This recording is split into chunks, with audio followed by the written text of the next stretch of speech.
Congolaises, Congolais, mes très chers compatriotes. En ce jour solennel du 30 juin, nous célébrons nos 65 ans d'indépendance. 65 ans d'un cheminement audacieux amorcé le 30 juin 1960, lorsque notre peuple, uni par une aspiration irrépressible, a revendiqué son droit inaliénable à la liberté et à l'autodétermination. Cette date n'est pas qu'un jalon historique. Elle est un appel vibrant à honorer la mémoire de nos héros, à raviver notre idéal commun et à réaffirmer notre engagement pour une République forte, unie et prospère. En ce jour de souvenir et d'espérance, j'honore la mémoire de nos pères fondateurs, Joseph Kasavubu, Patrice Emery Lumumba, et de tous ceux qui, souvent dans l'anonymat, ont offert leur vie en sacrifice pour rendre possible l'idéal d'un Congo libre et maître de son destin. Leur courage est le socle de notre souveraineté, leur vision, le flambeau de notre avenir. Mes très chers compatriotes, aujourd'hui, notre célébration revêt une portée exceptionnelle. Il y a quelques jours, à Washington, sous l'égide des États-Unis d'Amérique, la République démocratique du Congo et le Rwanda ont signé un accord de paix historique, un tournant décisif pour mettre fin à un conflit qui, depuis près de 3 décennies, a semé la désolation dans l'est de notre pays, causant des millions de morts et de déplacés, en particulier dans l'est de notre territoire. Cet accord signé par les ministres des Affaires étrangères de nos 2 pays lors d'une cérémonie solennelle présidée par le secrétaire d'État américain, M. Marco Rubio, reprend les acquis de la résolution 2773 du Conseil de sécurité des Nations Unies et ouvre la voie à une nouvelle ère de stabilité, de coopération et de prospérité pour notre nation, pour la région des Grands Lacs et pour l'Afrique tout entière. Je voudrais exprimer au nom du peuple congolais notre profonde gratitude aux États-Unis d'Amérique pour leur engagement déterminant en faveur de la paix. Nos remerciements les plus sincères vont au président Donald Trump pour son implication personnelle dans ce processus de pacification porteur d'espérance. Son leadership a permis de réunir les partis autour d'une vision commune. J'adresse également mes vifs remerciements à l'État du Qatar pour ses bons offices, et particulièrement au Cheikh Tamim Ben Hamad Al Thani, dont la médiation discrète et efficace a contribué à rapprocher les positions et d'ouvrir un dialogue sincère entre notre pays et le Rwanda. Je tiens également à exprimer ma profonde gratitude à 2 dignes fils de l'Afrique, dont l'engagement déterminant a largement contribué à porter la tragédie sécuritaire que traverse la République démocratique du Congo à l'attention de la communauté internationale. Grâce à leur implication active dans le processus de Luanda et de Nairobi, son Excellence João Manuel Gonçalves Lourenço, président de la République d'Angola, et son Excellence Uhuru Kenyatta, ancien président de la République du Kenya, ont su mobiliser les consciences et renforcer la visibilité de la cause congolaise sur la scène régionale et internationale. Cet accord n'est pas seulement un document. Il est une promesse de paix pour les populations de Goma, Bukavu, Rutshuru, Masisi, Nyiragongo, Lubero, Ituri et de toutes les localités martyrisées par la guerre. Ce processus diplomatique s'articule également avec les discussions en cours à Doha, au Qatar. Notre ambition reste sans équivoque rétablir pleinement l'autorité de l'État sur l'ensemble du territoire national et œuvrer à l'instauration d'une paix réelle, durable et partagée dans toute la sous-région. Les attentes de nos populations sont immenses, notamment celles de l'Est du pays qui ont trop longtemps souffert. Nous abordons donc cette ultime phase du processus avec détermination, dans le respect de notre souveraineté et des aspirations légitimes de notre peuple. Les prochaines étapes devront aboutir à la démobilisation, la réinsertion conditionnelle et au cas par cas des ex-combattants à travers le PDDRCS et enfin à la reconstruction des régions jadis affectées par les conflits armés. Ces avancées diplomatiques s'inscrivent dans une dynamique plus large de reconquête et de l'affirmation de notre souveraineté, de redéploiement de notre influence et de reconstruction de la confiance internationale envers la République démocratique du Congo. Elles font écho à notre récente élection comme membre non permanent du Conseil de sécurité des Nations Unies pour la période 2026-2027, une première depuis 34 ans. Ce mandat n'est pas un honneur protocolaire. C'est une responsabilité politique et morale que nous porterons avec dignité en faveur de la paix, du multilatéralisme et des intérêts du continent africain. Mes très chers compatriotes, l'accord signé à Washington ouvre des perspectives inédites. Il augure une ère de paix durable, de coopération régionale et de prospérité partagée. Il nous engage à reconstruire nos communautés, à revitaliser nos économies et à restaurer la dignité de chaque Congolais. Mais cette paix, aussi précieuse soit-elle, reste fragile. Elle exige de nous tous, gouvernements, citoyens, partenaires internationaux, un engagement indéfectible pour sa consolidation. Nous continuerons à exiger que justice soit rendue aux victimes et que les responsables des atrocités répondent de leurs actes. Je salue le courage exemplaire de nos forces armées, des forces de police et de sécurité et de tous les résistants patriotes Ouazalendo qui, au péril de leur vie, défendent notre patrie. Leur bravoure est le rempart de notre souveraineté. À vous, mes sœurs et mes frères de l'Est, je veux dire que votre résilience est une source d'inspiration pour la nation entière. Vos souffrances n'ont pas été vaines.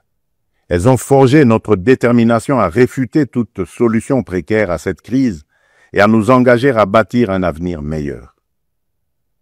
Mes très chers compatriotes, l'indépendance que nous commémorons aujourd'hui n'est pas seulement une conquête du passé, elle est surtout un cap pour l'avenir. Elle est un projet vivant, un idéal à construire chaque jour. Cet idéal exige de nous que nous surmontions non seulement les menaces armées, mais aussi l'insécurité sociale, l'injustice, le tribalisme et la division. Le peuple congolais aspire à un pays de paix, de justice et de dignité. Un pays où l'on veut et on peut vivre sereinement, travailler avec honneur et offrir à chaque enfant congolais la liberté de rêver grand, sans peur ni entrave.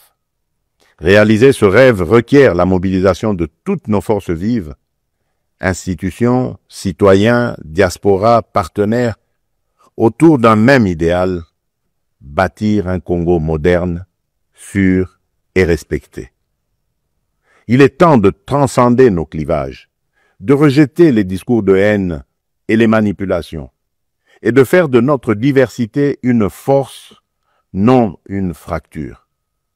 Notre unité n'est pas une option, elle est une condition de survie.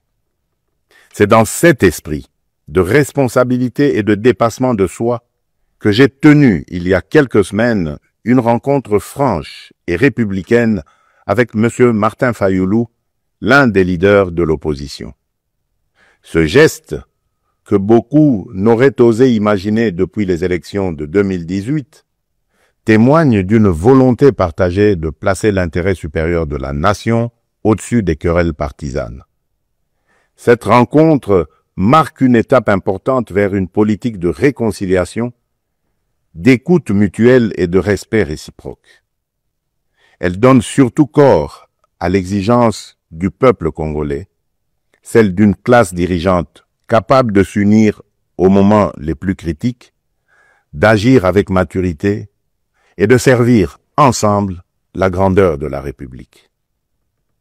Mes très chers compatriotes, les défis qui se dressent devant nous ne se limitent pas à la sécurité.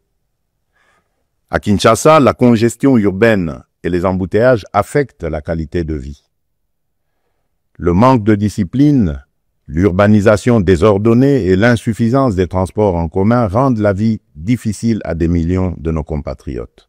À Kalemi, Kasangoulou et même ici, dans la capitale Kinshasa, les inondations récentes ont causé d'importantes pertes en vies humaines et dégâts matériels, détruisant des habitations, emportant des infrastructures routières et provoquant des déplacements massifs de population. Ces événements climatiques extrêmes nous rappellent l'urgence d'agir à la fois sur le front de l'aménagement du territoire et de la résilience environnementale. À Mbandaka, le naufrage d'une embarcation a coûté la vie à plusieurs dizaines de nos compatriotes, endeuillant la nation tout entière. À Tshikapa, Kolwezi, Likasi, Kananga ou Kikwit, l'accès à l'eau potable, à l'électricité, aux soins de santé et à l'éducation reste une priorité pressante. Face à ces défis, l'État n'est pas resté indifférent. Il agit. Des missions de secours ont été déployées, des fonds d'urgence mobilisés, des projets structurants lancés pour renforcer les infrastructures et améliorer les conditions de vie. Mais ces efforts, aussi importants soient-ils, ne suffiront pas sans un véritable sursaut de solidarité nationale. Ils doivent être soutenus par une administration plus efficace, une meilleure coordination institutionnelle et la responsabilisation de tous les niveaux de pouvoir. J'en appelle également à un changement profond de comportement. Nous devons adopter une discipline collective, un civisme exemplaire et un respect des règles de vie en communauté. Aussi, je vous appelle à un sursaut patriotique, à une responsabilité individuelle qui fera de notre pays un modèle de stabilité et de progrès. Mes très chers compatriotes, fidèles à l'élan de notre indépendance, j'ai pris devant vous, avec une détermination sans faille, le serment de bâtir un Congo à la hauteur de nos aspirations. Avec constance et détermination, j'ai placé la transformation de notre nation au cœur de mon mandat, mu par l'ambition profonde de faire de la République démocratique du Congo une terre de justice, de prospérité partagée et de dignité retrouvée.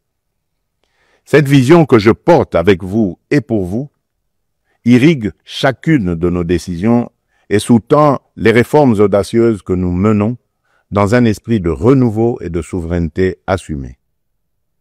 Aux côtés du gouvernement, j'ai engagé une série de réformes économiques, judiciaires et institutionnelles visant à asseoir un véritable état de droit, à éradiquer la corruption et à créer un climat des affaires propice à l'investissement et à l'initiative. Les premiers résultats sont tangibles. La croissance économique connaît un rebond durable. L'image de notre pays s'améliore sur la scène internationale et la confiance des investisseurs renaît. Ce regain de confiance se traduira prochainement par la signature d'un accord stratégique inédit avec les États-Unis d'Amérique dans le secteur minier. Cet accord marquera une étape décisive dans le positionnement de la République démocratique du Congo comme un acteur central de la transition énergétique mondiale et de l'économie verte émergente.